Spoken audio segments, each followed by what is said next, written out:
गोयचे मुख्यमंत्री डॉक्टर प्रमोद सावंत हांच्यांनी एक स्टेटमेंट केलो की 2007 ते 2012 जेन्ना गोंया काँग्रेस गव्हर्नमेंट आशिल्ली तेन्ना कांयच कामां जावना, हांच्यांनी कांयच कामां घेवना, डेव्हलपमेंट जावना आनी फक्त जालो तो लूट मार म्हणून।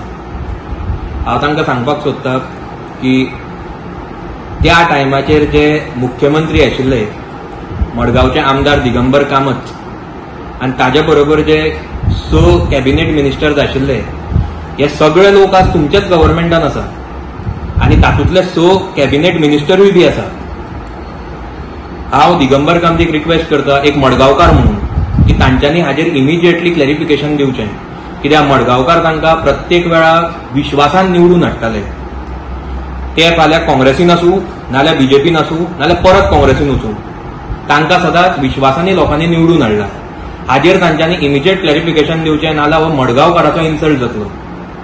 हांव तांचे कडेन इतलेंच मागता की तांच्यांनी बेगीनच्या बेगीन हाजेर क्लॅरिफाय करचें। Subscribe and follow our YouTube and Facebook channel for more videos.